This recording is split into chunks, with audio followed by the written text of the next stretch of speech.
আমি রহমতের নবী উঠছি, আমার আবু বকর এই গভীর রাতে কেন কাঁদেন? আমি ওইটা পেছনে চলে গেলাম, চুপ করে দাঁড়াইলাম। আবু বকর হাউ মাউ করে কাঁদতেছেন। নামাজ শেষ। আমি জিজ্ঞাসা করলাম, ও আবু বকর, আমার নামাজে দাঁড়ায় কেন কান্না করলেন? আবু বকর চোখের পানি ছেড়ে বলেন, নবী, আল্লাহর আদালতে কেমনে দাঁড়াইয়া হিসাব দিব সেই ভয়। কান্না করেছিলেন নবী। রহমতের নবী বলেন, আবু বকর, জান্নাতি 10 জন সাহাবাদের মধ্যে আপনার তো 1 নাম্বার সার্টিফিকেট আছে, এত টেনশন কেন? আবু বকর কান্না করে বলেন, ইয়া রাসূলুল্লাহ, আপনিই তো বয়ান করে বলছেন কিয়ামতের ময়দান হবে বড় কঠিন, জমিনটা হবে কিয়ামতের মাঠ, আরাফার ময়দান হবে আল্লাহর আদালত, স্টেজ হবে আল্লাহর আদালত। ও নবী, আপনিই তো বয়ান করেছেন আর কান্না করেছেন, কিয়ামতের দিন সমস্ত মানুষগুলো উলঙ্গ দাঁড়াবে, নারী আর পুরুষ সব উলঙ্গ দাঁড়াবে, সূর্যটা নিচে নেমে আসবে, আর আল্লাহ অর্ডার করবে, রে সূর্য, যত তাপ আছে নিচে কইরা ছেড়ে দাও। সূর্যের গরমে মাটির জমিনটা পুড়িয়া তামা হয়ে যাবে। অন্যদিকে জাহান্নামের আওয়াজ, জাহান্নাম চিল্লাইবে আর আল্লাহর আদালতের দিকে আগাবে আর বলবে, আল্লাহ, বেনামাজি কই, গুনাহগার গুলো আমার পেটে দাও। নবীজি, আপনি বলেছেন আল্লাহ সেদিন রাগান্বিত আওয়াজ দিবেন, লিমানিল মুলকুল ইয়াউম লিল্লাহিল ওয়াহিদিল কাহ্হার। আমার আল্লাহ এত রাগ নিয়ে আওয়াজটা দিবেন যে আওয়াজে হাসরের ময়দানটা থরথর করে কেঁপে উঠবে। নবীদের কোনো গুনাহ নাই, তারাও কান্না শুরু করবেন আর বলবেন, আল্লাহ, আমার কি উপায় হবে? উম্মতেরা পাগলের মতো দৌড়াদৌড়ি করবে, কেউ সুপারিশ করবে না। নবী বলেন, ও নবী বয়ান করেছেন, জাহান্নাম এমন ভাবে চিৎকার দিবে, কেউ জাহান্নামকে ধরে রাখতে পারবে না। আল্লাহ পাক রব্বুল আলামিন জাহান্নামকে বলবে, অপেক্ষা কর, বিচারটা শেষ করিয়া গুনাহগার গুলো তোর পেটে ঢুকায় দেই, অপেক্ষা কর। জাহান্নাম একটু দাঁড়াবে না। জাহান্নামের আওয়াজে আবার আমার নবী আল্লাহর সামনে সিজদায় পড়ে কান্না করবে।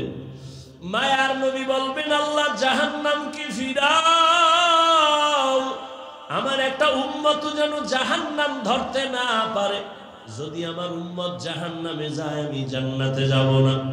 আল্লাহ তখন বলবে ফেরেশতাকে, ও ফেরেশতারা, 70,000 শিকল লাগায় জাহান্নামের বেঁধে ধরে রাখো, সামনে যেন অগ্রসর হতে না পারে।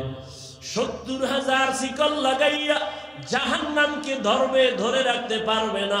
আবার এক একটা শিকলের গোড়ায় 70,000 ফেরেশতা ধইরা রাখতে যখন পারে না, ওদিকে নবীও কান্না করেন উম্মতের মায়ায় পড়িয়া।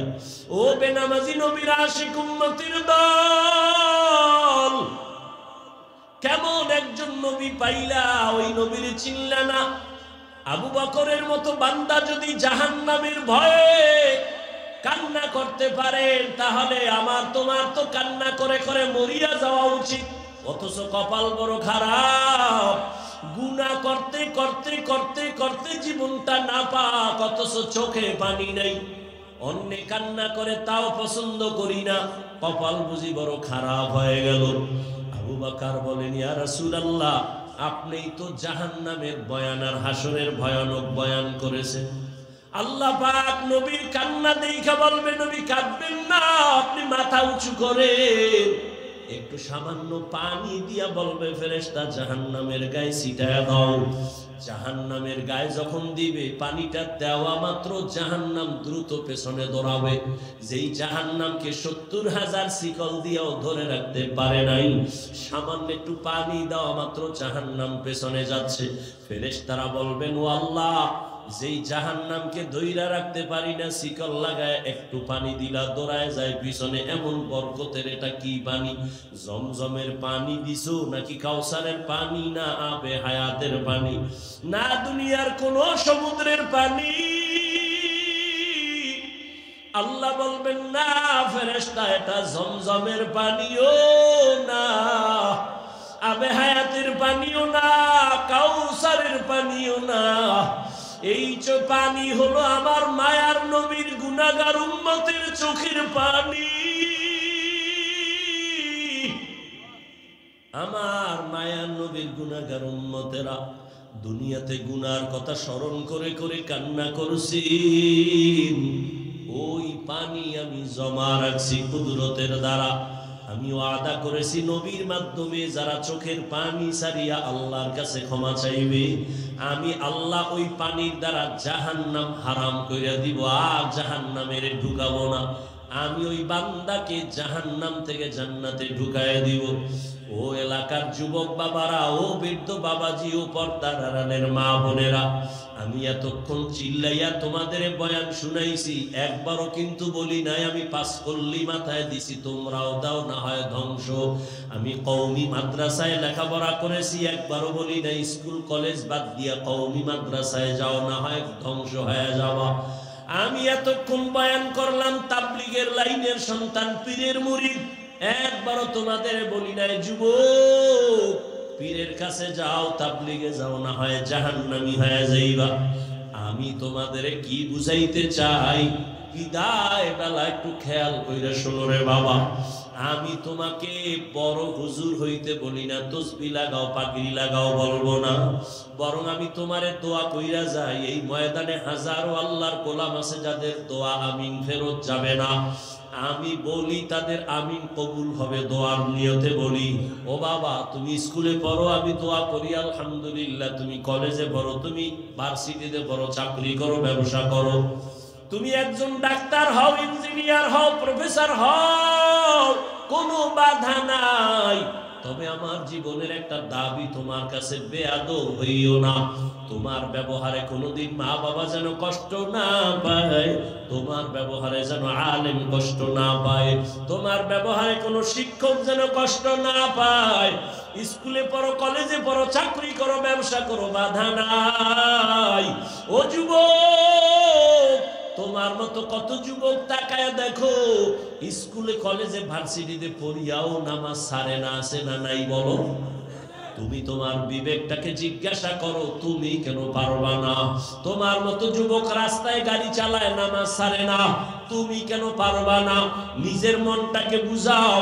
কুত্তা শুয়ারের আল্লাহ আকল দেয় না ভালো মন্দ যাচাই করার। আল্লাহ মানুষ হিসাবে তোমাকে আল্লাহ জ্ঞান দান করেছেন, তুমি কেন নামাজ পড়তে পারো না রে বাবা? মনে মনে কি ভাবতেছো কোরআন মিথ্যা? একটা প্রমাণ এখন দাও, আমি এখন দাড়ি কেটে ফেলবো, প্যান্ট শার্ট টাই লাগায় রাস্তায় নাচ গান করবো, আর আল্লাহর কথা বলবো না। দুনিয়ার সব কোরআন আগুন দিয়া জ্বালায় দিব। কারণ কোরআন যদি ভুল হয় তো আমগো বয়ানও ভুল, কোরআন যদি ভুল হয় সত্যিকারে তো আল্লাহ আছে এ কথাও ভুল। কোরআন যদি ভুল প্রমাণ করতে পারো, কিয়ামত হবে, জান্নাত হবে, সব ভুল। কিন্তু তুমি কেন ১৫০০ বছর পর্যন্ত বহু মহাপণ্ডিতেরা অপচেষ্টা করলো ভুল বের করার জন্য, কেউ পারে নাই, বরং বহু বান্দা কালেমা পয়রা মুসলমান হয়ে গেল। ও আল্লাহর বান্দা, তোমার অন্তর যদি বলে না আসলেই কোরআন সত্য, তাহলে ভালো করে মনে রাখবা, গুনাহ নিয়ে কবরে গেলে জাহান্নামের আযাব ভুগতে হবে, তাও সত্য। কোরআন যদি তোমার অন্তর বলে সত্য, জান্নাত নেক আমল নিয়ে গেলে জান্নাত পাইবা, তাও সত্য। ও আল্লাহর বান্দারা, ও নবীর উম্মতেরা, ওলামায়ে কেরাম, সাহাবায়ে কেরাম জীবনভর যদি নেক আমল করিয়া কান্না করেন, তোমার তো আমার তো কোনো আমলেরই খবর নাই, নামাজ নাই, দাড়ি নাই, টুপি নাই, পর্দা নাই, হালাল নাই, তোমার আমার কি পরিমাণ কান্না করা উচিত? ও আল্লাহর বান্দারা, মনের একটু বুঝাইও। উলামায়ে কেরামের ইজ্জতকে আল্লাহ বেশি বেশি বাড়ায় দেন। উলামায়ে কেরামের ইজ্জত বাড়লে উম্মতেরও ইজ্জত বাড়ে। উলামায়ে কেরামের ইজ্জত কমলে উম্মতেরও ইজ্জত কি কমে যায়। কেন? ওলামায়ে কেরামের ইজ্জত বাড়বে কেন? কমানোর জন্য গভীর ষড়যন্ত্র চলতেছে। উম্মতের অন্তরে আলেমের প্রতি ঘৃণা কিভাবে জমে সেই প্রতিযোগিতা চলতেছে। বেঈমানরাও এর মধ্যে আছে, মুনাফিকরাও আছে, নামদারি মুসলমানরাও আছে। কেন? একটাই টার্গেট, কিয়ামত পর্যন্ত আর কোনোদিন নবী আসবেন না, সাহাবায়ে কেরাম আসবেন না, আইম্মায়ে কেরাম আসবেন না, বড় বড় আউলিয়ায়ে কেরাম আসবেন না। কিয়ামত পর্যন্ত এই জাতিকে জান্নাতের পথে আহ্বান করবেন কোরআন সুন্নাহর আলোকে একমাত্র উলামায়ে কেরাম। ওয়ারাসাতুল আম্বিয়া তারা। উলামায়ে কেরামে জাতির রাহবার। উলামায়ে কেরাম আছেন তো এখনো আমরা হাজার হাজার হাজার মানুষ শীতের মধ্যে কোনো র্যাব নাই, প্রশাসন নাই, খাওয়ানোর চিন্তা নাই, থার্ড ক্লাসের বিছানার মধ্যে বসে আছে চুপচাপ, অধীর আগ্রহ, আদবের সাথে, মোহাব্বতের সাথে। এটা শুধু রসুলের আদর্শ আমাদের অন্তরে লালন করার ফলাফল না, এটা সম্ভব না। কোন পুলিশ প্রশাসন এগুলোকে নিয়ন্ত্রণ করা অসম্ভব। রসুলের আদর্শের দ্বারা এটা সম্ভব। এজন্য একটা চূড়ান্ত চক্রান্ত চলতেছে। আলেমের প্রতি মানুষের যদি ঘৃণা আসে তাহলে আলেমরা আর বয়ান করলেও মানুষ শুনবে না। আর আলেমদের বয়ান যখন শুনবে না, মানুষ দিন জানবে না। আস্তে আস্তে মানুষ আলেম থেকে, দিন থেকে দূরে সরে যাবে, ইসলামের বাতিল পাওয়ার কমে যাবে। এটা কঠিন ষড়যন্ত্র। এজন্য সারা দেশে আমি আমার আওয়াজকে বড় করে বলি, যারা আলেমদের বিরুদ্ধে লেখে বা বলে, সবগুলো সন্তান মা বাবার অভিশপ্ত সন্তান। একটা সন্তানও মা বাবার মোহাব্বতের না, আদরের না। সবগুলো সন্তান মা বাবার অভিশপ্ত সন্তান। এদের উপর আল্লাহর লানত, এদের উপরে ফেরেশতাদের লানত। এরা মরার আগে দেখবি পঙ্গু হয়ে যাবে। আজ বাংলাদেশে যত ঝামেলা দেখো, সবগুলো উলামায়ে কেরামের সাথে বেয়াদবির ফলাফল। এখন ঠিক যেইভাবে বলছেন, আমি মূল কথা কিন্তু জায়গায় জায়গায় একটু ইশারা করে বলছি। আপনি ঠিক বলছেন খুব জোরে, মনে হয় অন্যের দিকে আপনি অন্তরটা ঘুরাই দিচ্ছেন যে হ্যাঁ অমুকে খারাপ, আমরা ভালো। আপনিও ব্যক্তি হিসাবে ইমামের সাথে যদি খারাপ আচরণ করেন, তাহলে এই কথাটা আপনার উপরেও চলে আসবে।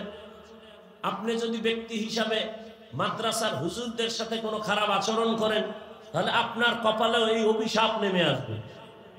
অতএব খুব হিসাব করে নিজের দিকে তাকায়া কথা বলবেন, নিজের হিসাবটা আগে করবেন, অন্যের হিসাব পরে।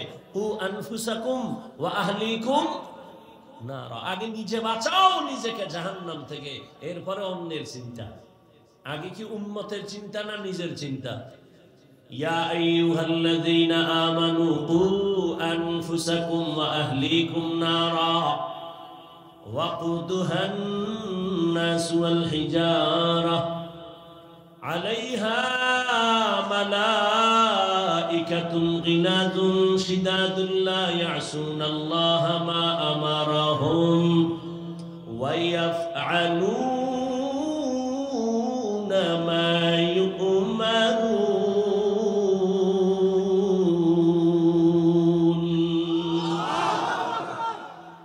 আল্লাহ বলেন, হে মুমিন, জাহান্নাম থেকে আগে নিজেকে বাঁচাও, তারপরে তোমার আহালকে বাঁচাও, তারপরে তুমি উম্মতের বাঁচাও। নিজে আগে নামাজ পড়ো, তোমার আহালকে পড়ো। নিজে আগে গান শোনা থেকে বাঁচো, তোমার আহালকেও বাঁচাও। কে কার আহাল? কয় মা বাবা সন্তান তোমার আহাল, ও স্বামী স্ত্রী তোমার আহাল, শিক্ষক ছাত্র আপনার আহাল, মসজিদের ইমাম ও খতিব মুসল্লিগণ আপনাদের আহাল, মিম্বর সাহেব ওয়ার্ডের মানুষ আপনার আহাল, ইউনিয়নের চেয়ারম্যান ইউনিয়নের মানুষ আপনার আহাল, সরকার প্রধান গোটা দেশের জন্য আপনি সরকার, গোটা দেশবাসী আপনার আহাল। আর উলামায়ে কেরামের জন্য গোটা দুনিয়ার উম্মত হলো আহাল। মা বাবা জাহান্নাম থেকে নিজেকে আগে বাঁচাও, এরপরে তোমার সন্তানের বাঁচাও। নিজে নামাজ পড়ো, স্ত্রীও পড়ে, কিন্তু সন্তান পড়ে না। জান্নাত পাওয়া যাবে না। আসামির কাঠগড়ায় দাঁড়াতে হবে, পালাবার উপায় নাই। সন্তান কেন নামাজ পড়লো না, বাবা জবাব দাও। আল্লাহর হক আর বান্দার হক। নামাজ পড়ছি আল্লাহর হক, রোজা রাখছি আল্লাহর হক আদায় করছি। ত্রুটি হলে আল্লাহ মাফ করবেন। বান্দার হক আছে আমার উপর।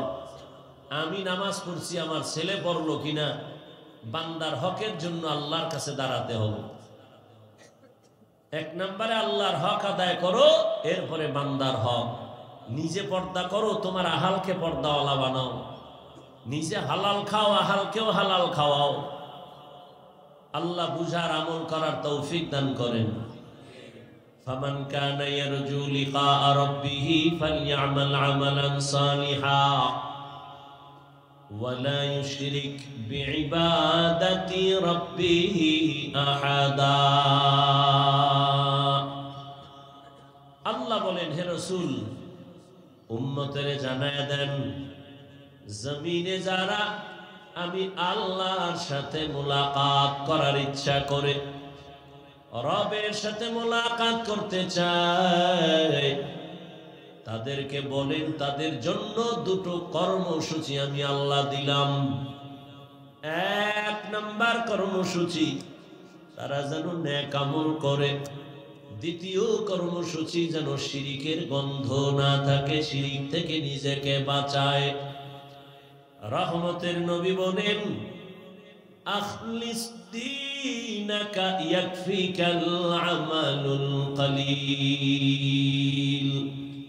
হে উম্মত, তোমার ঈমান আকীদা পরিশুদ্ধ করে নাও। অল্প আমল জান্নাত পাওয়ার জন্য যথেষ্ট হয়ে যাবে। কিছুক্ষণ বসবেন তো, শয়তান তো বইয়া নাই। কিছু মানুষ বাড়ির থেকে আসছে, এখানে আসতেও কপাল লাগে, বসতেও কপাল লাগে, মা বাবার জন্য শেষে দোয়া কইরা যাইতেও কি লাগে, কপাল লাগে। অনেকে আসছেন কিন্তু প্যান্ডেলে ঢুকতে পারে নাই। আবার অনেকে প্যান্ডেলে ঢুকছেন ঠিক, কিন্তু কলবের দরজা বন্ধ করে রাখছে মোবাইল দিয়া। এই যারা মোবাইল হাতে নিছো বাবা, তোমার কলবের দরজা বন্ধ। মানো আর না মানো ওই চিন্তা তো করি না। আমি আল্লাহর কাছে হিসাব দেওয়া লাগবে, সেই চিন্তায় ওয়াজ করি। তোমার হিসাবের চিন্তা তুমি করো। তুমি 24টা ঘন্টা মোবাইল নিয়ে মরো, আল্লাহ কানে ধইরা একটু বেহেশতের বাগানে নিয়ে আসে, এই টাইমটাও মোবাইল ছাড়া থাকা যায় না। তোমার কপালটা এত নষ্ট কেন? তুমি যুক্তি দিবা আমাকে না? কি যুক্তি দিবা? তোমার থেকে আমি কম চালাক। তুমি যুক্তি দিবা, হাফিজ ভাই কি পরিমাণ আপনাকে মহব্বত করি, এজন্য রেকর্ড করি বয়ানটা। আচ্ছা বলো, তোমার থেকে আমার বুদ্ধি কম? তুমি আমাকে জবাব দিয়ে আটকাই দিছই তো। আচ্ছা আমি এবার তোমাকে প্রশ্ন করি, তুমি 200 হাত দূরে বসে মোবাইলটা হাতে নিয়ে বয়ান রেকর্ডের অজুহাত দিলা, সত্য কথাটা মানো আর না মানো অন্তত স্বীকার করো। 200 হাত দূরে বসে রেকর্ড করলে রেকর্ডিংটা কি একুরেট হবে? হবে না। ছবি ভালো আসবে, বরং তোমার কাজটা মিডিয়াওয়ালারা একুরেট ভাবে করতেছে। তুমি সকালবেলা চাইলেই বয়ানটা রেকর্ড থেকে ডাউনলোড করে নিতে পারবা। এতটুকু বুদ্ধি না থাকলে কচু গাছ খুঁজো, তোমার মরে যাওয়া ভালো। তুমি এত নির্বোধ, তোমার বেঁচে থাকার অধিকার নাই, কচু গাছ খুঁজো। আল্লাহ হেদায়েত না দিলে করার কি? যেই রসুলের চেহারাটা এক নজর দেখলে পেটের ক্ষুধা থাকে না, যেই রসুলের চেহারা মোবারকের দিকে মোহাব্বতের নজরে তাকাইলে জান্নাত ওয়াজিব হয়ে যায়, সেই রসুলকে টানা পাশে বসে 13 বছর দেখলো, বয়ান শুনলো, কপালে কালেমা জুটলো না। এত বড় নিকৃষ্ট বেঈমানের নাম জানেন তো? বলেন। আর অন্যদিকে 27 বছরের যুবক তরবারি নিয়ে দৌড়ায় নবীকে জবাই করবে। নবীজির সামনে গিয়া তরবারি ফালায় কয়, হে আল্লাহর রাসূল, আপনি সত্য নবী, আমার কল্লা কেটে দেন, তবে আগে কালেমার রশি লাগায় দেন। এর নাম কফাল, এর নাম কফাল। 13 বছর নবীরে দেখলো, বয়ান শুনলো, কালেমা জীবনে পড়লো না। আর 27 বছরের যুবক নবীকে জবাই করতে গিয়া কালেমা পড়ে মুসলমান হয়ে গেল। এর নাম কফাল। আসছে খালি, যাবে খালি, ওই মোবাইল নিয়ে পেরেশান হয়ে গেছে। ওর বয়ানের দিকে কোনো কলব নাই, ও মোবাইল নিয়ে ব্যস্ত। কেমনে ছবিটা সুন্দর আসবে, কেমনে রেকর্ডটা ভালো হবে, এই ধান্দায় পড়ে আছে। মোনাজাতের পরে খালি মোবাইল চুরি হয়ে গেলে সব গেল, আমও গেল, সালাও গেল। আল্লাহ কপাল খারাপ করলে আর কি করবা? আর আল্লাহ ঠেকানাই তোমার কপাল খারাপ করবে, তোমারটা তুমিই খারাপ দিয়ে ইচ্ছা করে করতেছ। 24টা ঘন্টা মোবাইল, মোবাইল, মোবাইল, নামাজে মোবাইল, বাইরে মোবাইল, ঘরে মোবাইল, বাথরুমে মোবাইল, ঘরের বিছানায় সারাটা রাত মোবাইল দেখে দেখে কবিরা গুনাহ করে করে করে করে চেহারাটা নষ্ট করে ফেলেছে। নিজেরে তো ভাবতেছে খুব আমি বড় মাস্তান, অথচ তোমার চেহারার মধ্যে কোনো আকর্ষণ নাই, মায়া নাই, দেখলে চেহারায় কোনো আলো নাই। অথচ 40 বছর পর্যন্ত চেহারা থাকবে উজ্জ্বল, গোলাপের মতো থাকবে চেহারা। মাত্র 30-25 বছরের চেহারা নষ্ট কেন? কেন তোমার চেহারা নষ্ট হবে? সারা রাত মোবাইলে গুনাহ করেছো, কেউ দেখেনি, আল্লাহ তো দেখছেন। ওই গুনার আসর চেহারায় পড়ে গেছে।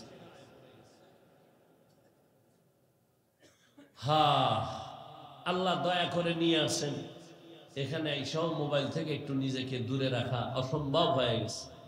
প্রয়োজনে বক্তা বাদ দিবে, মোবাইল বাদ দিবে না। আল্লাহ হেদায়েত দান করুন। নবী বলেন, তোমার ঈমান আকীদাকে পরিশুদ্ধ করো, অল্প আমল নাজাতের ওসিলা হয়ে যাবে। আয়াত আর হাদিসের মূল থিম হলো আমলের বয়ান। আমল, আল্লাহ বলেন আমল করো, নবীও বলে আমল করো। নবী বলেন বেশি লাগবে না, অল্প আমল। আমল বেশি না কম? কম। তবে আমলটা হতে হবে ইখলাসের সাথে, খালিসান লিওয়াজহিল্লাহি তাআলা, একমাত্র আল্লাহর জন্য। আল্লাহর জন্য আমল করো। গ্রাম্য একটি প্রবাদ আছে, আপনারা জানেন, যে বলে এমনিই তো নাচনেওয়ালা বুড়ি, আরো যদি পায় ঢোলের বাড়ি। মানুষ এমনি আমল করে না, এর মধ্যে আবার কেউ কেউ বলে বেশি আমল লাগে না। অথচ আল্লাহ কোরআনের ভিন্ন আয়াতে বলেন, আমি মানুষকে পাঠাবার কারণই হলো আমলের পরীক্ষা নিব। আল্লাযী খালাকাল মাউতা ওয়াল হায়াতা লিয়াবলুয়াকুম আইয়ুকুম আহসানু আমালা ওয়া হুয়াল আজিজুল গফুর।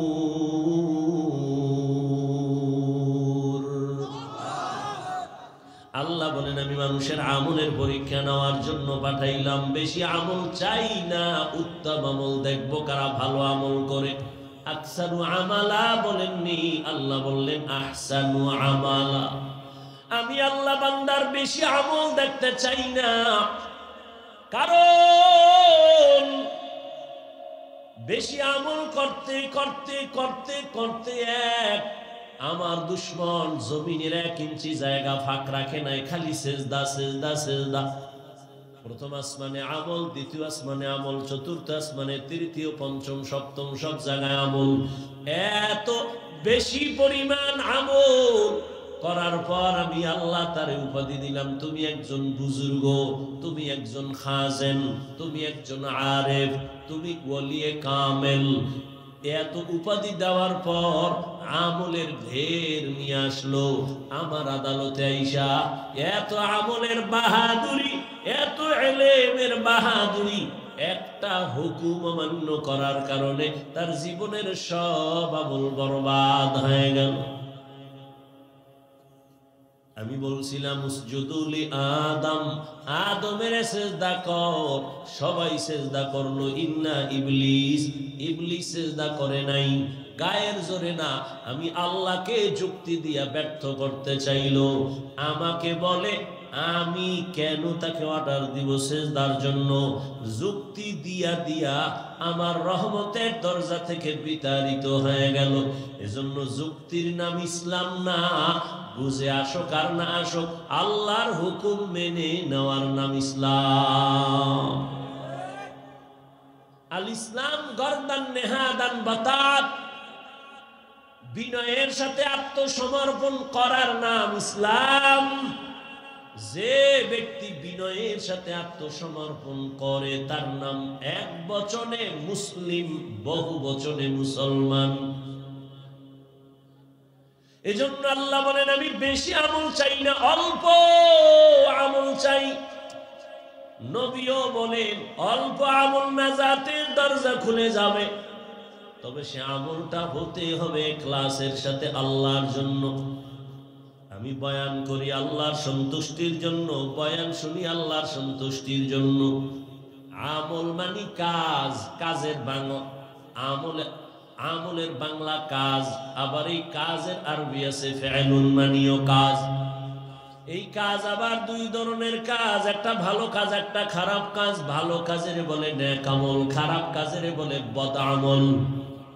ফরজ, ওয়াজিব, সুন্নাত, মুস্তাহাব, সুন্নতে জায়েদা, মুআক্কাদা, ফরজে আইন, আলাল কিফায়া সব নেক আমল। গুনাহে সগীরা কবীরা, শিরক ও কুফর ও বিদআত, মাকরু তাহরিমি তানজি সব হলো বদ আমল। এই বদ আমল আবার দুই প্রকার, ফাহশা আর মুনকার। ইন্নাস সালাতা তানহা আনিল ফাহশাই ওয়াল মুনকার ওয়ালা যিকরুল্লাহি আকবার। ফাহশাও মানি বদ আমল, মুনকার মানি বদ আমল। দোনোটাই বদ আমল, তবে ব্যবধান হলো ফাহশা এমন বদ আমল যেগুলো বুঝার জন্য বিবেক যথেষ্ট, দলিলের প্রয়োজন হয় না। আর মুনকার এমন বদ আমল যেগুলো বিবেক দিয়া সমাধান হয় না, দলিলের প্রয়োজন হয় অতি জরুরি। যেমন দুই একটা উদাহরণ। এক নম্বরে আপনাদের থেকে জবাব চাই, মিথ্যা কথা বলা নেক আমল না বদ আমল? এটা বুঝার জন্য দলিল লাগবে? হ্যাঁ, দুনিয়ার সবাই মিথ্যাকে অপছন্দ করে, কেউ মিথ্যা চায় না। দুনিয়ার কোন মুমিন মিথ্যা বলবে বেঈমান মেনে নিতে পারে না, বেঈমান বলে মুমিন মানে না, মা বলবে সন্তান মিথ্যা মানে না। যদিও মোবাইলের দ্বারা আমাদের মিথ্যা প্রতিদিন বেড়েই চলছে। মোবাইলের মাধ্যমে মোবাইলে এত মিথ্যা কথা বলা হয় যেগুলোর কোনো গণনার শেষ করা যাবে না। মিথ্যা একটা বদ আমল, বুঝার জন্য কোনো দলিলের প্রয়োজন নাই, যদিও দলিল রেডি আছে। আল্লাহ বলেন ওয়াইলুন ইয়াউমাইযিল লিল মুকাজ্জিবিন, ওয়াইলুন ইয়াউমাইযিল লিল মুকাজ্জিবিন, ওয়াইলুন ইয়াউমাইযিল লিল মুকাজ্জিবিন। মিথ্যাবাদীর জন্য জাহান্নাম, মিথ্যাবাদীর জন্য জাহান্নাম, মিথ্যাবাদীর জন্য জাহান্নাম। এরে নবীরা আশিকের যুবক, ও বৃদ্ধ বাবাজি, ও পর্দার আড়ালের মা বোনেরা, কয়দিন এই দুনিয়ার হায়াত? ঘুমানোর জীবনে তো সময় কম পাও নাই, ঘোরার সময় কম পাও নাই, আড্ডা দেওয়ার সময় কম পাও নাই, কিন্তু তোমার জীবনের হিসাবটা কি একটা মিনিট বসে মিলাইছো নি? একদিন তো যেতেই হবে, চাইলেও থাকা যাবে না। দুনিয়ার চেয়ারই থাকতে মানুষ দেয় না, মনে চায় আজীবন চেয়ারটা ধরে রাখবো, এই চেয়ার আমার, এ চেয়ারে কাউকে বসতে দিব না। দুনিয়ার চেয়ারে কেউ জোর করে বসে থাকতে পারে না। তাহলে আমার মাওলার আদালত থেকে বান্দা কেমনে তুমি দূরে সরে থাকবা? মরণ থেকে যতই পালাও, মরণ তোমায় নিবে ঘিরি। যদিও সুদূর আকাশ পানে লুকাও, সেথায় না গিয়ে সিঁড়ি। নদী পথে নৌকা চালাও, ও মাঝি ভাই, বেলা ডোবার আগে আমি উপার উঠতে চাই, ডুবে গেলে বেলারে আর উঠে না, ভেঙ্গে গেলে মেলারে আর জমে না। জীবনে খেলার মাঠে তো কম সময় কাটাও নাই রে যুবক, বন্ধু বান্ধবীদের আড্ডায় তো কম সময় কম কাটাও নাই।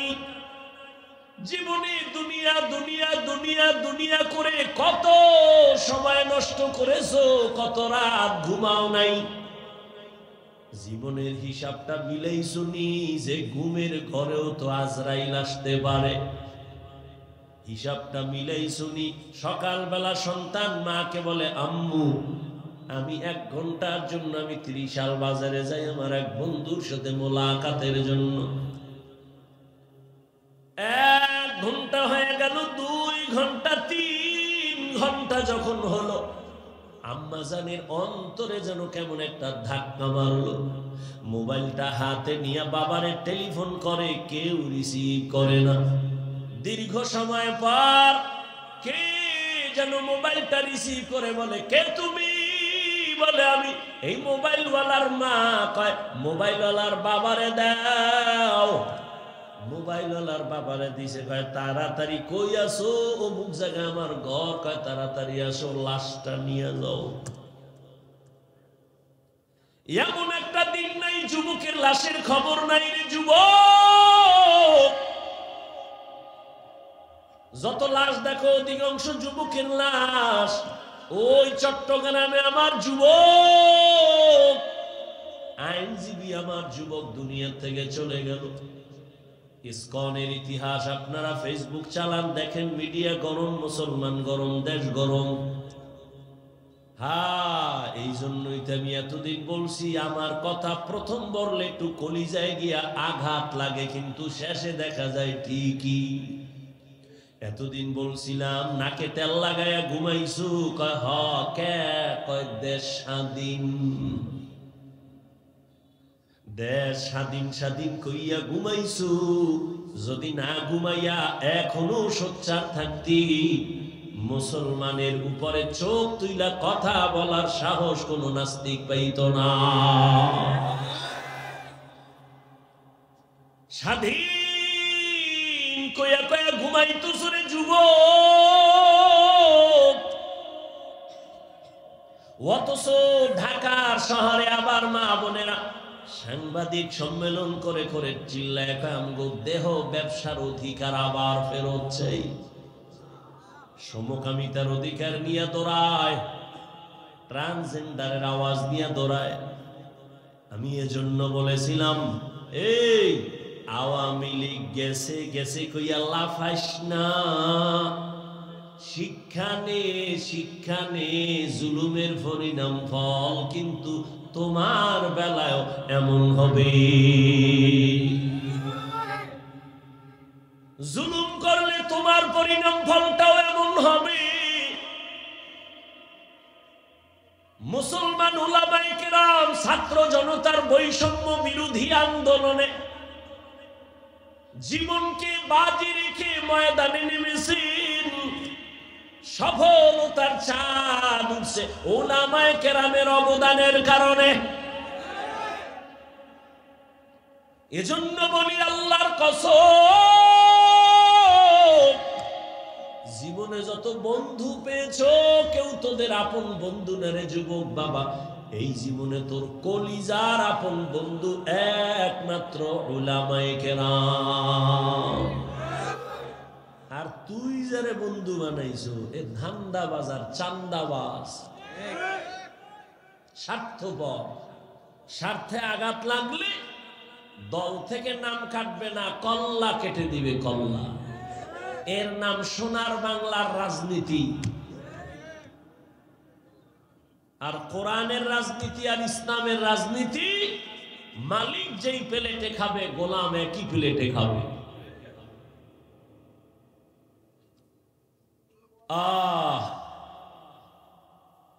নাকে তাল লাগাইয়া ঘুমাইস না রে যুবক। ওলামায়ে কেরাম যে এত আন্দোলন করলো, হাজারো লাখো মাদ্রাসার ছাত্র ময়দানে নেমে গেল, কেউ কিন্তু বলে না আমগো ক্ষমতায় উঠাও এই জন্য আন্দোলন করেছি, বলে নেই। ওলামায়ে কেরামের কথা হলো আমরা জাতির বন্ধু, জাতির উপরে জুলুম হবে, সহ্য করা হবে না। উপদেষ্টা, প্রধান উপদেষ্টা যেই থাক না কেন, আমগো আফসোস নাই, তবে ওলামায়ে কেরাম একটা রেড সিগন্যাল লাগাই দিছে, জুলুম করলে কোনো বান্দার ছাড় দেয়া হবে না।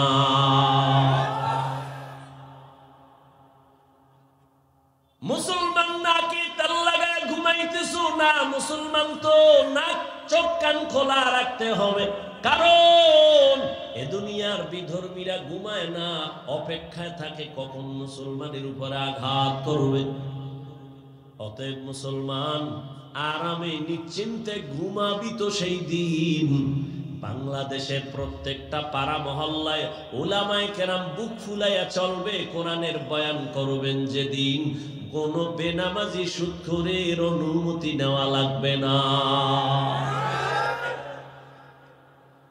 মুসলমান তো নাকে তেল লাগায় স্বাধীনভাবে ঘুমাবে সেদিন, যেদিন এদেশের প্রত্যেকটা মাদ্রাসা মসজিদের কমিটির মধ্যে বেনামাজি থাকবে না, সুদখোর থাকবে না।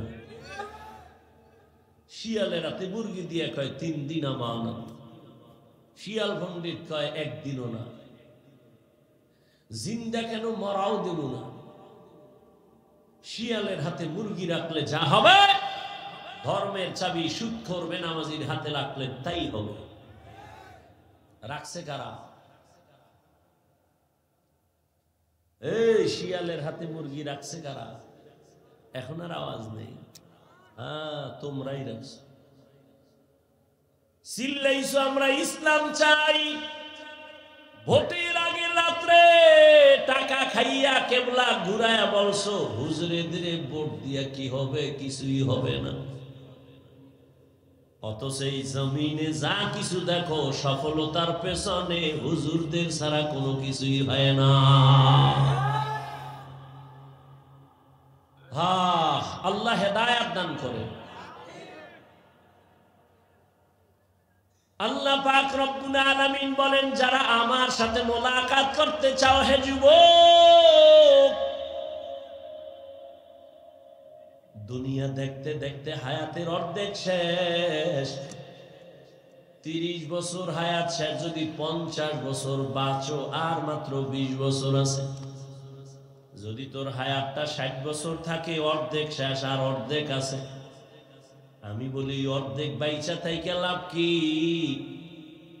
অর্ধেক জীবনে আরো যদি বাঁচতে চাও, যে পার্স গুলো দরকার, ওই পার্স তো সব নষ্ট করছো মোবাইল দেখা দেখা। মোবাইলের দিকে তাকাইয়া থাকার কারণে কানের পার্স নষ্ট, চোখের পাওয়ার নষ্ট, হাতের পাওয়ার নষ্ট, কিডনি নষ্ট, হার্ট দুর্বল, মাথা ব্যথা বেড়ে গেছে। এই মোবাইল দিয়া চরিত্রটাও নষ্ট করলি, শরীরটাও নষ্ট করলি, চেহারাটাও নষ্ট করলি, লেখাপড়াও নষ্ট করলি। বাকি জীবন বিছানায় শুয়া কাটাবি পঙ্গুর মতো। হাত থাকবে, পাওয়ার থাকবে না, চোখ থাকবে, পাওয়ার থাকবে না। এক সময় কাঁদবি, চোখের পানি মুছার কাউকে আর খুঁজে পাবি না। আল্লাহ হেদায়েত দান করুন। বয়ান বক্তার এলেম আমলের বাহাদুরিতে ওয়াজ হয় না। সব জায়গায় বলি, আজও বলি, বক্তার এলেম যত থাক আর আমল থাক, এ দিয়ে বয়ান হয় না। বয়ান সম্পূর্ণ নির্ভর করে ভালো মন্দ শ্রোতাদের অন্তরের মোহব্বত আর আকর্ষণের উপর। শ্রোতাদের অন্তরের আকর্ষণ যেমন, বয়ান তেমন। চাইলেও হবে না। অনেক জায়গায় বয়ান কইরা খুঁজি বয়ান কই, আর অনেক জায়গায় ঘন্টাকে ঘন্টা চলে যায়, অনুভব হয় না, এত তাড়াতাড়ি শেষ হয়ে গেল। এসব শ্রোতাদের আকর্ষণ। দোয়া, কত বড় বড় বড় বড় আলেম আছে, মাইকের সামনে কথা বলেন না, বলতে পারেন না। আল্লাহ পাকের সব দয়া, আর কিছুই না। বান্দার কোনো বাহাদুরি নেই। ফামান কানা ইয়ারজু লিকা রাব্বিহি ফালইআমাল আমালান সালিহা, নেক আমল করো, বদ আমল ছাড়ো। বদ আমল দুই প্রকার, ফাহশা আর মুনকার। ফাহশা এমন বদ আমল যেগুলো বুঝার জন্য দলিল লাগে না, যেমন মিথ্যা কথার কথা বলতেছিলাম। বলেন আমাকে গালি দেওয়া এটা নেক আমল না বদ আমল? এই কথা কন না কেন? বদ আমল। বুঝার জন্য দলিল লাগবে, দলিলের কোনো প্রয়োজন নাই, কিন্তু দলিল আছে। আবার একটা বদ আমল আছে মুনকার, যেটা বুঝার জন্য দলিল ছাড়া সমাধান হবে না। যেমন আমি বলি, উদাহরণটা এমন, আপনারা খেয়াল করবেন, সিজদা করা এটা ভালো আমল না খারাপ আমল? ভালো আমল। সিজদা করাটা নেক আমল না বদ আমল? এই আপনারা এরকম করেন কেন? উঠার ব্যারাম থাকলে ঢুকছেন কেন? বাইরে দাঁড়ায় দাঁড়ায় বয়ান শুনবেন, ফাঁকে গিয়ে বিড়িটাই না আবার আইবেন। আমি 2 মিনিট আগে ছাড়লে, আমি আজকে অনেক আগে আসছি, চাইছি যে 9টায় উঠা চলে যাবো, চরমনাই যেতে হবে। আমি যত তাড়াতাড়ি পারি তত আমার ভালো। এখন আমি আপনাদেরকে যত কথা বলতেছি, আপনাদের মোহাব্বতের উপরে বলতেছি। ডিস্টার্ব করলে আস্তে হাত দুইটা উঠাই ফেলবো, চিল্লাইলো আর হাত নিচে নামবে না আগামী বছরের আগে। আল্লাহ হেদায়েত দান করুন।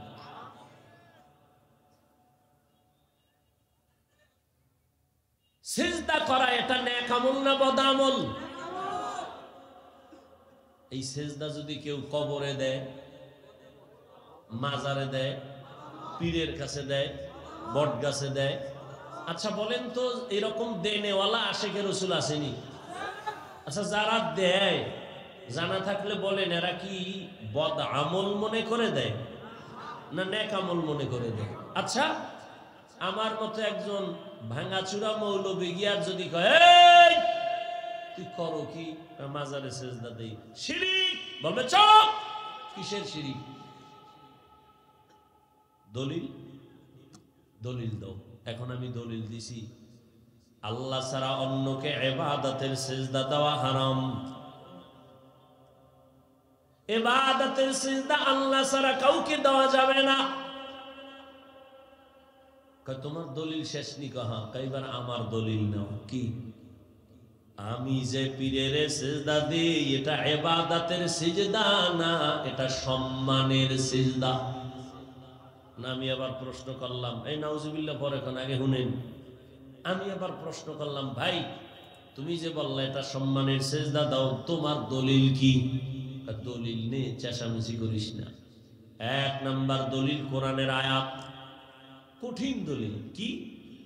আল্লাহ নিজে অর্ডার করলেন আদমের সিজদা দাও। আল্লাহর সামনে আদমের ফেরেশতারা সিজদা দিছে সম্মানের। আরো দলিল নিবিনি কয় দে, আর একটা দলিল নাও তাও কোরআন থেকে, ইন্নী রাআইতু আহাদা আশারা কাওকাবান ওয়াশ-শামসা ওয়াল কামার রাআইতুহুম লি সাজিদিন। টাটকা দলিল। ইউসুফ নবীর গিয়া তার মা বাবা ভাইয়েরা মিশরের জমিনে যাইয়া, ইউসুফ নবী অর্থমন্ত্রী হয়ে বসে আছেন মিশরে, মা বাবা ভাই কেনান থেকে যাইয়া ইউসুফ নবীর সেজদা করেছিল সম্মানের সেজদা। টাটকা 2টা দলিল দিছে কোরআন থেকে। আমি বোল্ড হয়ে গেছি, আমার আর এলেমের জোর নাই এদের কাউন্টার দিতে। এখানে এখন লাগবে আলাদা পাওয়ার। কি পাওয়ার? সচরাচর আমরা বলি এটাকে রুহানি পাওয়ার। কোরআনে এই পাওয়ারকে বলা হয়েছে ফুরকান, হাদিসে এই পাওয়ারটাকেই বলা হয়েছে ফেরাসাতের পাওয়ার। ইয়া আইয়ুহাল্লাযীনা আমানু ইন তাত্তাকুল্লাহ ইয়াজআল লাকুম ফুরকানা। তাকওয়ার উপরে যারা চলবে আল্লাহ তাদেরকে ফুরকান নামের একটা আলাদা পাওয়ার দান করবেন। কেমন ওই পাওয়ার? কয় হুয়া নূরুম মিন ইলাহি, আল্লাহর দাও একটা নূরের আলো, একটা পাওয়ার। যেই পাওয়ার দিয়া মা ফুররিকা বিহি বাইনাল হাক্কি ওয়াল বাতিল, হক বাতিল নির্ণয় করে হকের পথে আগায় যাবে। হাদিসে এই পাওয়ারটাকে বলে ফেরাসাতের পাওয়ার। قال النبي صلى الله عليه وآله وسلم اتقوا فراسة المؤمن فإنه ينظر بنور الله। আল্লাহর বিশেষ কিছু বান্দা আছে, এদের আল্লাহ আলাদা পাওয়ার দান করেন। ওই পাওয়ার পাইয়া তারা অনেক কিছু দেখে যা তোমরা দেখো না, আর তারা এটা চামড়ার চোখ দিয়ে দেখে না। আল্লাহ তাআলা এদের নূরের আলো দান করেন, ওই নূরের পাওয়ার দিয়ে তারা দেখতে পায়। নূরের আলো দিয়ে তারা অনেক কিছু দেখে। এই পাওয়ার আল্লাহ বিশেষ বান্দাকে দেন, সবাই পাওয়ার পায় না। খুতবা দিতেছেন, জুমার খুতবা, হঠাৎ করে আওয়াজ, ইয়া সারিয়াতাল জাবাল, ইয়া সারিয়াতাল জাবাল, ইয়া সারিয়াতাল জাবাল। ওমরে ফারুক আওয়াজ দিছে, সারিয়া, পাহাড় পাহাড় পাহাড়। আওয়াজটা দিছে খুতবার মধ্যে অপ্রাসঙ্গিক। কয় হে সারিয়া কই? কয় মদিনা থেকে 2000 কিলোমিটার দূরে ইরানে। সারিয়াকে জিজ্ঞাসা করা হলো, রে সারিয়া, ওমরের আওয়াজ শুনছো? সারিয়া বলে, কাছে বৈশা আওয়াজ দিলে যেমন শোনা যায় তেমনই শুনছি। ফেরাসাতের পাওয়ার। উসমান রাদিয়াল্লাহু তাআলা আনহু সাহাবায়ে কেরামদের বসায় বয়ান করেন। হঠাৎ এই মজলিসের মধ্যে আব্দুল্লাহ ইবনে মাসউদ চলে আসছেন বাজার থেকে। উসমান আর একদিকে তাকায়, কয় একজন লোকের চোখের দিকে তাকাইয়া দেখলাম জেনার আসর লাইগে রইছে। জেনার বুঝেননি? সাহাবী চিন্তা করলো, উসমান আমি বাজার থেকে আইছি, বেগানার নজর লাগছে, এটা দেখলো কেমনে? একান্তে গিয়া বললেন, খলিফাতুল মুসলিমিন, নবুয়তের দরজা কি খোলা, ওহী আছে নাকি? না। তো আপনি কেমনে বললেন আমার চোখে বেগানা জেনার নজর লাগছে? উসমান বলে, ওহীর দরজা নাই, নবুয়তের দরজা বন্ধ, তবে ফেরাসাতের দরজা তো খোলা। ফেরাসাত বান্দা স্বাভাবিকভাবে যা দেখে না, এই পাওয়ারওয়ালারা অনেক কিছু দেখেন। এ শক্তি আল্লাহর দেওয়া। কাদেরকে আল্লাহ দিবেন? কোন গাঞ্জাখোর বেনামাজিকে দিবেন না। যারা তাকওয়ার উপরে মজবুত, আল্লাহ তাদেরকে দিবেন। हर के दारत खौफ हक दर दिल मदनुम जन्नतुल मअवा देहद उरा मकाम। नेक আমল করি ওরে যুবক, তবে সাবধান, শিরকের গন্ধ যেন আমলের মধ্যে না থাকে। শিরকের গন্ধ বড় মারাত্মক। এবার বুঝেন শিরক কি জিনিস। আল্লাহ কয়জন? জোরে বলেন। ওই যে আল্লাহ এক, কোন দিক থেকে এক? আওয়াজ নেই। কোন দিক থেকে আল্লাহ এক বলেন? সহজ কথা, যেদিকেই তুমি বলো সেদিকেই আল্লাহ। রিজিক দেওয়ার বেলায় আল্লাহ, সম্মান দেওয়ার বেলায় আল্লাহ এক। রুহানি পাওয়ার দিয়া ওই বেদাতি ভণ্ডকে জিজ্ঞাসা করা লাগবে, তুই যে দুইটা দলিল দিলি কোরআন থেকে, আদমের সিজদা দিছে সম্মানের, ইউসুফ নবীর মা বাবা ভাইয়েরা সিজদা দিল সম্মানের, দুই দলিলের গোড়ায় ইউসুফ নবী আর আদম নবী। বল এবার তোরে দলিল ছাড়া বুঝাইতে হইবে, আকলি দলিল বল, তুই ইউসুফ নবীর উম্মত নাকি আদম নবীর উম্মত? এবার বেদাতি কি কইব? কোন নবীর উম্মত? মুহাম্মদের উম্মত। যখনই কইব ঠাস করে একটা থাপ্পড় দিয়ে এবার বলবি যে কানে ধর, তুই নবী মুহাম্মদের উম্মত, দলিল দাও ইউসুফ নবী দিয়া, বিষয় কি? মুহাম্মাদের ইতিহাস জানো? মুহাম্মাদের এত দাম, এত দাম যে নবী আল্লাহর পেয়ারা, এত বেশি পেয়ারা। মুসা আল্লাহর বন্ধু, ঈসা আল্লাহর বন্ধু, ইব্রাহিম আল্লাহর বন্ধু, ইসমাইল আল্লাহর বন্ধু, নবী মুহাম্মদ আল্লাহ বানাইছেন বন্ধু। তবে ব্যবধান, সব নবী রাসূল আমার আল্লাহ তাআলার আশিক। আর আল্লাহ বলেন আমি নিজে মুহাম্মদের আশিক। ইমামুল আউয়ালিন আখিরিন বহরে সাদকা রাহমাতাল লিল আলামিন সাইয়্যিদুল কাউনাইন খাতমুল মুরসালিন আখির আমত বুদে ফখরুল আউয়ালিন। এরে নবীর আশিক ওই বেদাতিকে বলো মুহাম্মাদের জীবনী জানুনি? যেই নবীর জীবনে একমাত্র আইন আল্লাহ ছাড়া কাউকে সিজদা দেওয়া যাবে না। সম্মানের দাও আর ইবাদতের দাও আল্লাহকেই দিতে হবে, আর কাউকে দেওয়া যাবে না। এইবার তোর কাছে একটা প্রশ্ন, নবীজির 63 বছর হায়াতে নবীরে ভালোবাসা কোন মানুষ গিয়ে সিজদা দিছিনি? নবীরে আসেনি কোনো দলিল নাই। নবীর ইন্তেকালের পরে আজ ১৫০০ বছর হয়ে গেল, নবীজির মাজারে গিয়া কেউ সিজদা দিছেনি? আচ্ছা আমাকে বলেন তো, নবীজির দরবার মদিনার দরবার থেকে, দুনিয়াতে তো বহু দরবার আছে, মদিনার থেকে দামি কোন দরবার? নাই। দুনিয়াতে মাজার আছে না? বলেন তো আমার রসুলের মাজার থেকে দামি কোনটা? ঈসা নবীর মাজার, মুসা নবীর মাজার, আজমিরের মাজার, নিজামুদ্দিন আউলিয়ার মাজার, সবাই একমত পৃথিবীর শ্রেষ্ঠ দরবার মদিনার দরবার, শ্রেষ্ঠ মাজার নবীজির মাজার। বলতো ওই মাজারে কি পরিমাণ মোমবাতি জ্বলে? নারী পুরুষ বেপর্দা হয়ে কি পরিমাণ জিকির চলে? ওই মাজারে সেজদা চলে? সোজা কথা, বাঁকা টাকা নাই। নবীজির শ্রেষ্ঠ দরবার মদিনার পৃথিবীর শ্রেষ্ঠ মাজার রহমতুল লিল আলামিনের মাজারে, এই দরবারে আর মাজারে যা চলে না, পৃথিবীর কোন মাজারে আর দরবারে তা চলতে দেওয়া হবে না। সোজা কথা, কোনো পেশ নাই। আর যদি মনে করো হ্যাঁ মাজারে সেজদা দিলে আল্লাহ খুশি হয়, তাহলে প্রথম সেজদা মদিনার নবীর মাজারে দাও।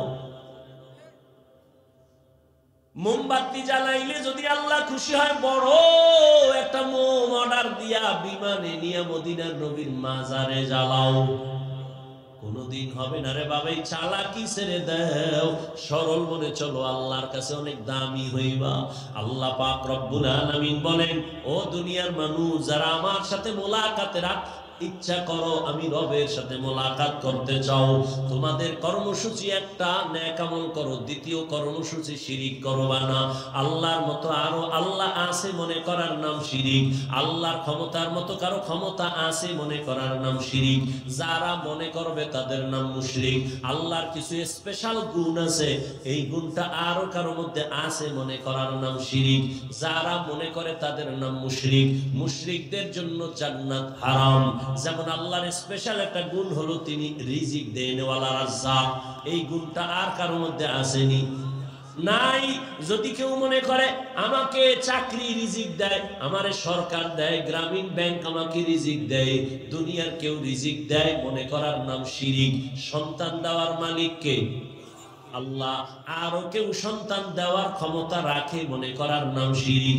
যারা শিরিক করবে তাদের নাম মুশরিক। মুশরিকদের জন্য জান্নাত হারাম। ইন্নাল্লাহা লা ইয়াগফিরু আন ইউশরাকা বিহি ওয়া ইয়াগফিরু মা দুনা যালিকা লিমান ইয়াশা ওয়া মান ইউশরিক বিল্লাহ ফাকাদ ইফতারা ইসমান আযীমা ওয়া মান ইউশরিক বিল্লাহ ফাকাদ দাল্লা দালালান বাঈদা ওয়া মান ইউশরিক বিল্লাহ ফাকাদ হারামাল্লাহু আলাইহিল জান্নাহ। আল্লাহর সাথে শিরিক করবা না, নেক আমল করো ইখলাস নিয়া। ও আমার কলিজার যুবক, এমন বয়ান, এত বয়ান তাবলীগের তাবলীগওয়ালাদের বয়ান, পীর মাশায়েখের বয়ান, বয়ান তো তুমিও জানো। মিথ্যা বলা হারাম, গালি দেওয়া হারাম, গীবত করা হারাম, নাচ দেখা হারাম, গান শোনা হারাম, চুরি করা হারাম, ডাকাতি করা হারাম, জুলুম করা হারাম, মানুষকে জবাই করা হারাম। সব জানো, মানো না কেন রে বাবা? নামাজ পড়া ফরজ, মা বাবার খেদমত করো জীবনে, হজ ফরজ হলে হজ করো ফরজ, ধনী যাকাত দাও বছরে একবার ফরজ। সব জানার পরে বয়ানও চলতেছে, আমল নেই কেন রে বাবা? ও যুবক, আমি আজকে তোমাকে পায়ে ধইরা ধইরা বুঝাইতেছি নামাজ পড়ো, নবীর কথা অনুযায়ী চলো, এরপরেও তুমি বুঝো না।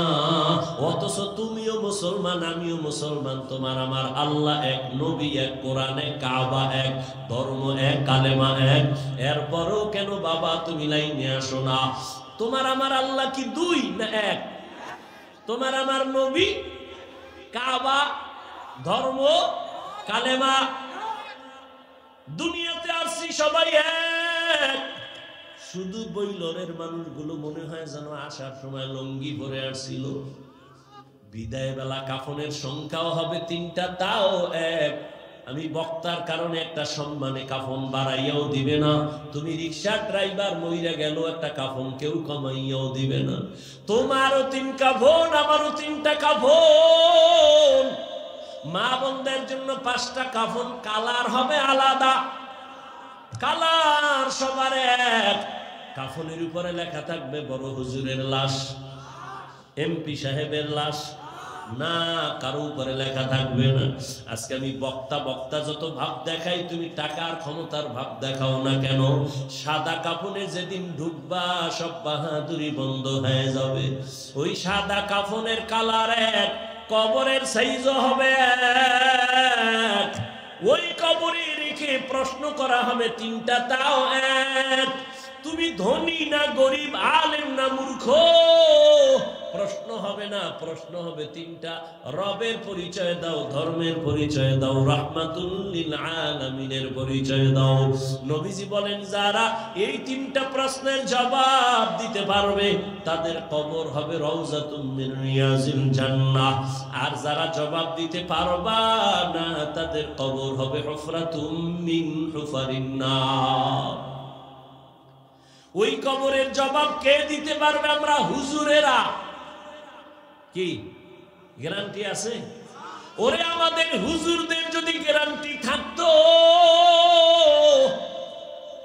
তাহলে আল্লাহর নবীর হাতে হাত লাগাইয়া 10 জন সাহাবা জান্নাতের টিকিট পাইছেন। ইতিহাস বইরা দেখেন, তারাও জীবনভর কান্না কান্না কান্না, আল্লাহর আদালতে কেমনে দাঁড়াবে। রহমতের নবী বলেন, আমি তো আয়েশার হুজরায় ঘুমাইতেছি এশার নামাজের পর, আমি ঘুমাইলাম আর চোখ বন্ধ, আমার অন্তর ঘুমায় না। আমার মাথার কিনারাই তো মসজিদে নববী, হঠাৎ রাতের গভীরে শুনি কান্নার আওয়াজ।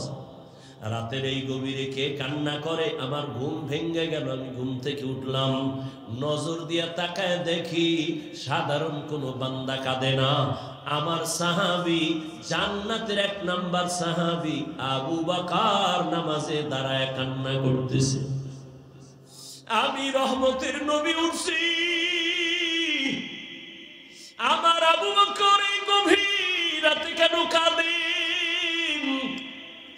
আমি উইঠা পেছনে চলে গেলাম, চুপ করে দাঁড়াইলাম। আবু বকর হাউ বাউ করে কাঁদতেছেন। নামাজ শেষ, আমি জিজ্ঞাসা করলাম, ও আবু বকর, আমার নামাজে দাঁড়ায় কেন কান্না করলেন? আবু বকর চোখের পানি ছেড়ে বলেন, নবী, আল্লাহর আদালতে কেমনে দাঁড়াইয়া হিসাব দিব সেই ভয়। কান্না করেছিলেন নবী। রহমতের নবী বলেন, আবু বকর, জান্নাতি 10 জন সাহাবাদের মধ্যে আপনার তো 1 নাম্বার সার্টিফিকেট আছে, এত টেনশন কেন? আবু বকর কান্না করে বলেন, ইয়া রাসূলুল্লাহ, আপনিই তো বয়ান করে বলছেন কিয়ামতের ময়দান হবে বড় কঠিন। জমিনটা হবে কিয়ামতের মাঠ, আরাফার ময়দান হবে আল্লাহর আদালত, স্টেজ হবে আল্লাহর আদালত।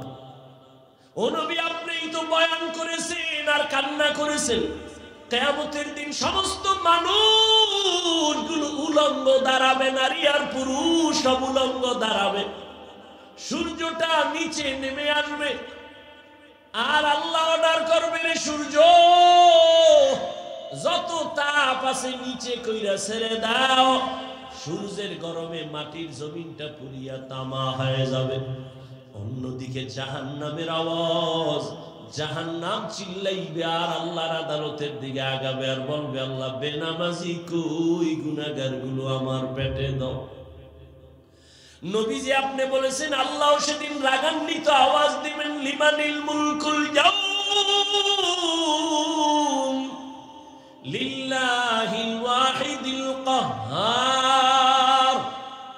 আমার আল্লাহ এত রাগ নিয়ে আওয়াজটা দিবেন যে আওয়াজে হাসরের ময়দানটা থরথর করে কেঁপে উঠবে। নবীদের কোনো গুনাহ নাই, তারাও কান্না শুরু করবেন আর বলবেন, আল্লাহ আমার কি উপায় হবে। উম্মতেরা পাগলের মতো দৌড়াদৌড়ি করবে, কেউ সুপারিশ করবে না। নবী বলেন, ও নবী বয়ান করেছেন, জাহান্নাম এমন ভাবে চিৎকার দিবে, কেউ জাহান্নামকে ধরে রাখতে পারবে না। আল্লাহ পাক রব্বুল আলামিন জাহান্নামকে বলবে, অপেক্ষা কর, বিচারটা শেষ করিয়া গুনাহগার গুলো তোর পেটে ঢুকায় দেই, অপেক্ষা কর। জাহান্নাম একটু দাঁড়াবে না। জাহান্নামের আওয়াজে আবার আমার নবী আল্লাহর সামনে সিজদায় পড়ে কান্না করবে। মায়ার নবী বলবেন, আল্লাহ জাহান্নামকে ফিরাও, আমার একটা উম্মত যেন জাহান্নাম ধরতে না পারে। যদি আমার উম্মত জাহান্নামে যায় আমি জান্নাতে যাব না। আল্লাহ তখন বলবে ফেরেশতাকে, ও ফেরেশতারা ৭০,০০০ শিকল লাগায় জাহান্নামের বেঁধে ধরে রাখো, সামনে যেন অগ্রসর হতে না পারে। ৭০,০০০ শিকল লাগাইয়া জাহান্নামকে ধরবে, ধরে রাখতে পারবে না। আবার এক একটা শিকলের গোড়ায় ৭০,০০০ ফেরেশতা ধইরা রাখতে যখন পারে না, ওদিকে নবীও কান্না করেন উম্মতের মায়ায় পড়িয়া। ও বেনামাজি নবীর আশিক উম্মতের দল, কেমন একজন নবী পাইলা, ওই নবীর চিনলা না। আবু বকরের মতো বান্দা যদি জাহান্নামের ভয়ে কান্না করতে পারেন, তাহলে আমার তোমার তো কান্না করে করে মরিয়া যাওয়া উচিত। অথচ কপাল বড় খারাপ, গুনাহ করতে করতে করতে করতে জীবনটা নাপাক, অথচ চোখে পানি নাই। অন্যে কান্না করে তাও পছন্দ করি না, কপাল বুঝি বড় খারাপ হয়ে গেল। আবু বকর বলেন, ইয়া রাসূলুল্লাহ, আপনিই তো জাহান্নামের বয়ান আর হাসরের ভয়ানক বয়ান করেছেন। আল্লাহ পাক নবীর কান্না দেখে বলবে, নবী কাঁদবেন না, আপনি মাথা উঁচু করেন। একটু সামান্য পানি দিয়া বলবে ফেরেশতা জাহান্নামের গায়ে ছিটায়া দাও। জাহান্নামের গায়ে যখন দিবে, পানিটা দেওয়া মাত্র জাহান্নাম দ্রুত পেছনে দৌড়াবে। যেই জাহান্নামকে ৭০,০০০ শিকল দিয়েও ধরে রাখতে পারে নাই, সামান্য একটু পানি দেওয়া মাত্র জাহান্নাম পেছনে যাচ্ছে। ফেরেশতারা বলবেন, ও আল্লাহ, যেই জাহান্নামকে ধইরা রাখতে পারি না, শিকল লাগায় একটু পানি দিলা দৌড়ায় যায় পিছনে, এমন বরকতের এটা কি পানি? জমজমের পানি দিছো নাকি কাউসারের পানি, না আবে হায়াতের পানি, না দুনিয়ার কোন সমুদ্রের পানি? আল্লাহ বলবেন, না ফেরেশতা, এটা জমজমের পানিও না, আবে হায়াতের পানিও না, কাউসারের পানিও না। এই পানি হলো আমার মায়ার নবীর গুনাহগার উম্মতের চোখের পানি। আমার মায়ার নবীর গুনাহগার উম্মতেরা দুনিয়াতে গুনার কথা স্মরণ করে করে কান্না করছেন। ওই পানি আমি জমা রাখছি কুদরতের দ্বারা। আমি ওয়াদা করেছি নবীর মাধ্যমে যারা চোখের পানি ছাড়িয়া আল্লাহর কাছে ক্ষমা চাইবে, আমি আল্লাহ ওই পানির দ্বারা জাহান্নাম হারাম কইরা দিব, আর জাহান্নামের ঢুকাবো না। আমি ওই বান্দাকে জাহান্নাম থেকে জান্নাতে ঢুকাইয়া দিব। ও ও এলাকার যুবক বাবারা, ও বৃদ্ধ বাবাজি, ও পর্দার আড়ালের মা বোনেরা, আমি এতক্ষণ চিল্লাইয়া তোমাদের বয়ান শুনাইছি, একবারও কিন্তু বলি নাই আমি পাস করলি মাথায় দিছি তোমরাও দাও না হয় ধ্বংস। আমি কওমি মাদ্রাসায় লেখাপড়া করেছি, একবারও বলি নাই স্কুল কলেজ বাদ দিয়া কওমি মাদ্রাসায় যাও না হয় ধ্বংস হয়ে যাওয়া। আমি এতক্ষণ বয়ান করলাম তাবলীগের লাইনের সন্তান, পীরের মুরিদ, একবারও তোমাদের বলি নাই যুবক পীরের কাছে যাও, তাবলীগে যাও না হয় জাহান্নামী হয়ে যাইবা। আমি তোমাদের কি বুঝাইতে চাই, বিদায় বেলা একটু খেয়াল কইরা শোনো রে বাবা। আমি তোমাকে বড় হুজুর হইতে বলি না, তসবিহ লাগাও পাগড়ি লাগাও বলবো না, বরং আমি তোমারে দোয়া কইরা যাই। এই ময়দানে হাজারো আল্লাহর গোলাম আছে যাদের দোয়া আমিন ফেরত যাবে না, আমি বলি তাদের আমিন কবুল হবে দোয়ার নিয়তে বলি। ও বাবা তুমি স্কুলে পড়ো, আমি দোয়া করি আলহামদুলিল্লাহ। তুমি কলেজে পড়ো, তুমি ভার্সিটিতে পড়ো, চাকরি করো, ব্যবসা করো, তুমি একজন ডাক্তার হও, ইঞ্জিনিয়ার হও, প্রফেসর হও, কোনো বাধা নাই। তবে আমার জীবনের একটা দাবি তোমার কাছে, বেয়াদব হইও না। তোমার ব্যবহারে কোনোদিন মা বাবা যেন কষ্ট না পায়, তোমার ব্যবহারে যেন আলেম কষ্ট না পায়, তোমার ব্যবহারে কোনো শিক্ষক যেন কষ্ট না পায়। স্কুলে পড়ো, কলেজে পড়ো, চাকরি করো, ব্যবসা করো, বাধা নাই। ও যুবক, তোমার মতো কত যুবক তাকায় দেখো, স্কুলে কলেজে ভার্সিটিতে পড়িয়াও নামাজ ছাড়ে না, আছে না নাই বলো? তুমি তোমার বিবেকটাকে জিজ্ঞাসা করো, তুমি কেন পারবা না? তোমার মতো যুবক রাস্তায় গাড়ি চালায়, নামাজ ছাড়ে না, তুমি কেন পারবা না? নিজের মনটাকে বুঝাও। কুত্তা শুয়ারের আল্লাহ আকল দেয় না ভালো মন্দ যাচাই করার। আল্লাহ মানুষ হিসাবে তোমাকে আল্লাহ জ্ঞান দান করেছেন, তুমি কেন নামাজ পড়তে পারো না রে বাবা? মনে মনে কি ভাবতেছো কোরআন মিথ্যা? একটা প্রমাণ এখন দাও, আমি এখন দাড়ি কেটে ফেলবো, প্যান্ট শার্ট টাই লাগায় রাস্তায় নাচ গান করবো, আর আল্লাহর কথা বলবো না। দুনিয়ার সব কোরআন আগুন দিয়া জ্বালায় দিব, কারণ কোরআন যদি ভুল হয় তো আমগো বয়ানও ভুল, কোরআন যদি ভুল হয় সত্যিকারে তো আল্লাহ আছে এ কথাও ভুল। কোরআন যদি ভুল প্রমাণ করতে পারো, কিয়ামত হবে, জান্নাত হবে, সব ভুল। কিন্তু তুমি কেন? ১৫০০ বছর পর্যন্ত বহু মহাপণ্ডিতেরা অপচেষ্টা করলো ভুল বের করার জন্য, কেউ পারে নাই, বরং বহু বান্দা কালেমা পয়রা মুসলমান হয়ে গেল।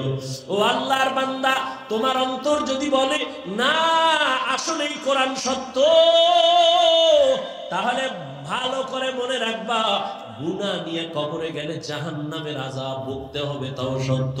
কোরআন যদি তোমার অন্তর বলে সত্য, জান্নাত নেক আমল নিয়ে গেলে জান্নাত পাইবা, তাও সত্য।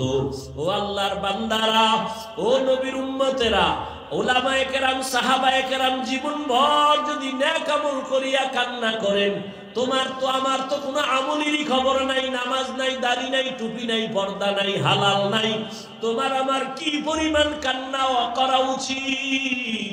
ও আল্লাহর বান্দারা, মনের একটু বুঝাইও। তোমার মতো কত চাকরিজীবীরা, আবার পুলিশ বিডিআরেরা, দাড়িওয়ালা নামাজির অভাব নাই, বলো তুমি কেন পারবা না? তোমার মতো কত ব্যবসায়ী ব্যবসা করে হালাল ভাবে নামাজ ছাড়ে না, তুমি কেন পারবা না? এখনো সময় আছে, তওবা করে নাও।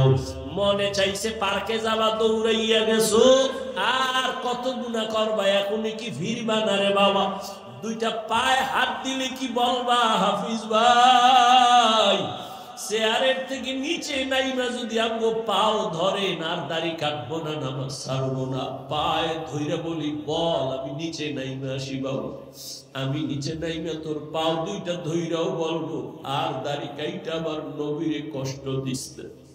ওরে আমরা যারা টুপিওয়ালা দাড়িওয়ালা, কই কত বিপদ এই বাংলাদেশে চোখের সামনে দেখছো, কিন্তু আমাদের তো কোনো বিপদ হলো না। করোনার সময় সব বন্ধ, স্কুল কলেজ বন্ধ, চাকরি বন্ধ, সব, কিন্তু একটা মাদ্রাসা বন্ধ হয় নাই। এই আওয়ামী লীগ নাই, বিএনপি, এই সেই কত কান্নাকাটি, সবার মধ্যে পেরেশানি, কিন্তু কোরআন ওনাদের কোনো টেনশন নেই। আলহামদুলিল্লাহ, আমরা আগেও যেমন ছিলাম এখনো তেমন আছি, ভবিষ্যতেও তেমন থাকবো। ও বাবা, এত পাও দুইরা তোমারে বুঝাই কেন? তুমি কি আমারে টাকা দাও না হাদিয়া দাও? না, ইমামের বেতনটাও ঠিক মতো দাও না। ও বাবা, আলেমদের তুমি গালি ছাড়া কিছুই দাও না, ফেসবুকে বিরোধিতা ছাড়া কিছুই করো না। অথচ এত কিছু জানার পরেও একটা গালিও তোমারে আমি দেই না। তুমি সামনে দাঁড়াইলে হাসি মুখে বুকে লাগাই সালাম দেই, একবারও তো সিসি কইরা তারায়া দেই নাই।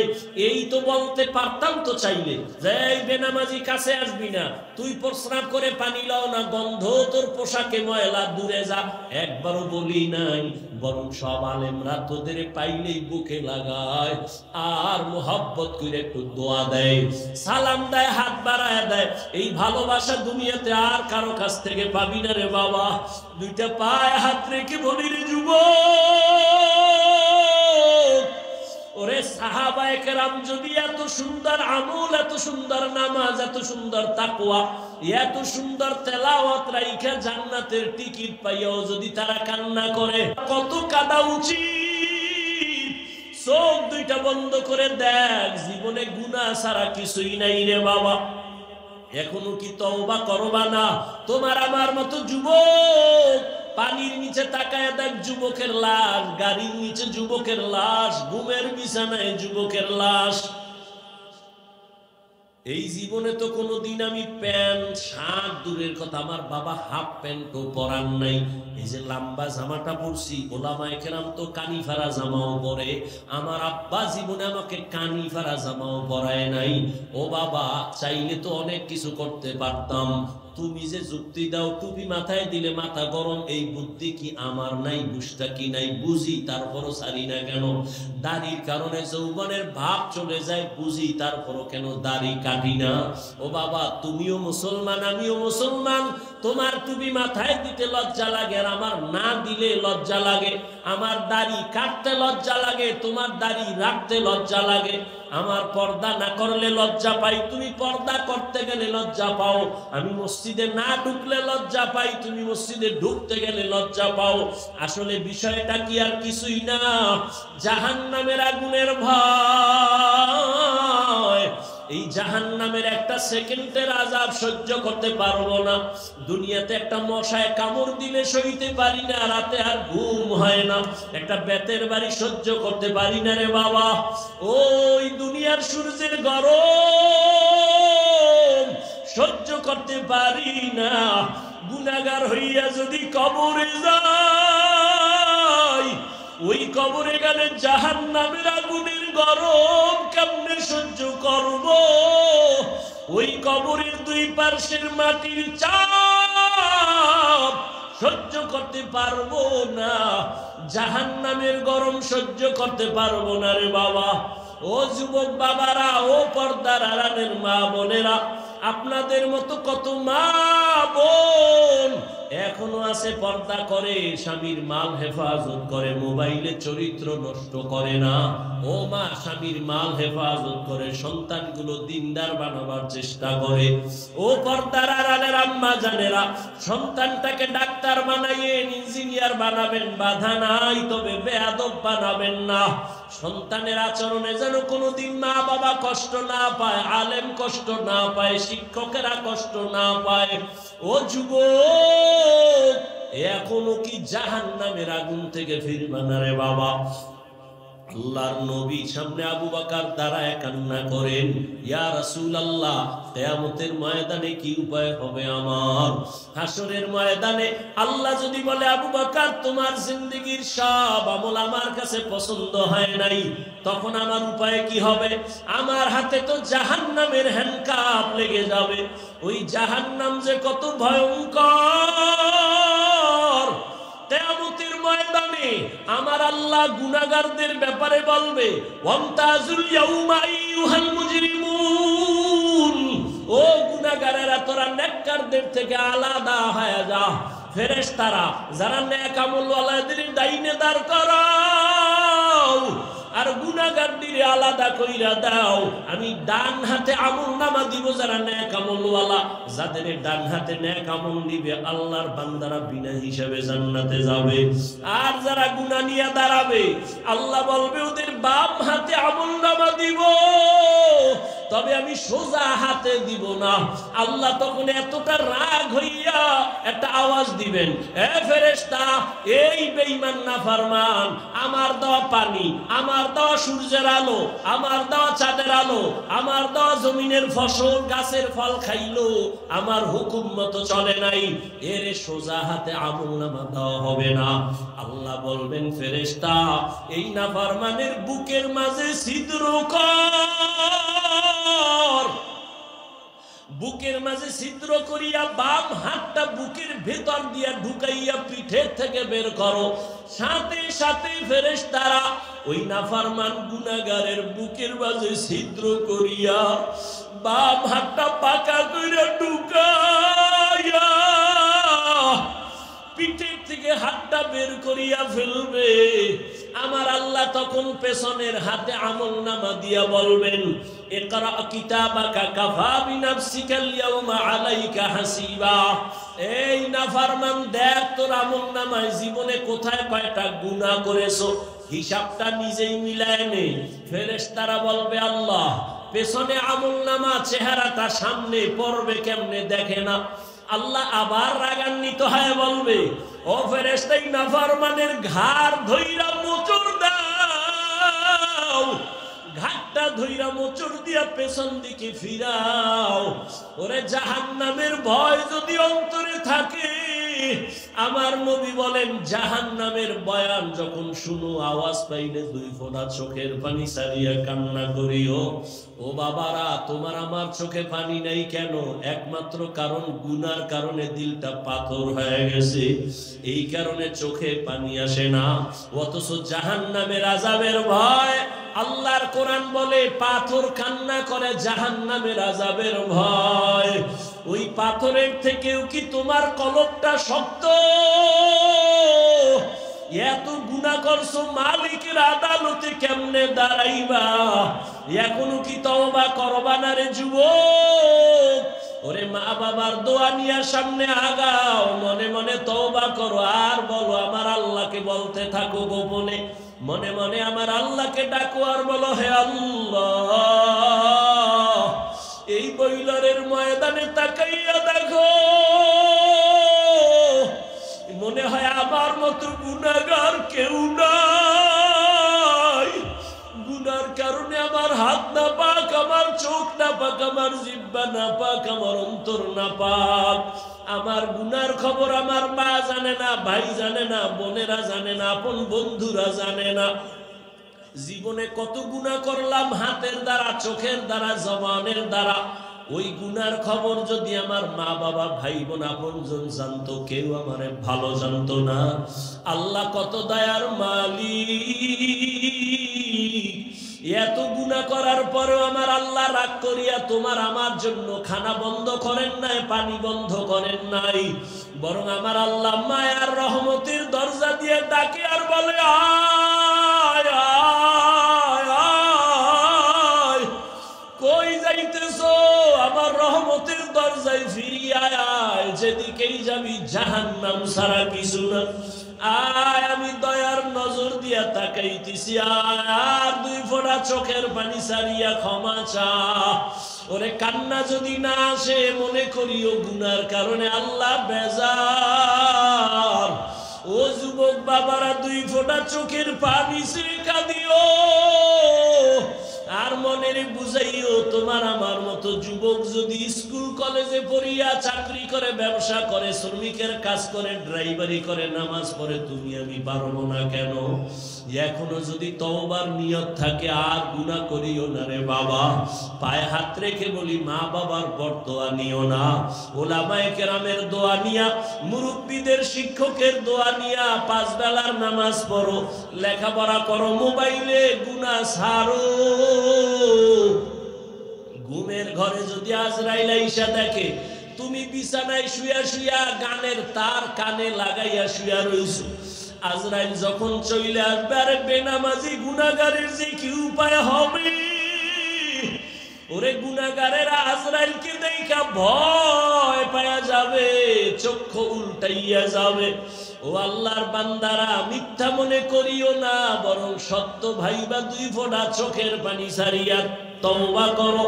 মরিয়া গেলেও যাবা, আর নামাজ ছাড়বা না, দাড়ি কাটবা না, বেপরদায় চলবা না, মা বাবার সাথে বেয়াদবি করবা না। তওবা করার মতো যদি অন্তর কারো তৈরি হয়, মুনাফিকি না থাকে, খাঁটি তওবার নিয়ত যাদের আছে, দুটো হাত আল্লাহকে দেখাইয়া দাও। আয় আল্লাহ, হাতগুলো কবুল করে নেন, তওবা কবুল করে নেন, তওবার উপরে মজবুত হইয়া চলার তৌফিক দান করেন, আমিন।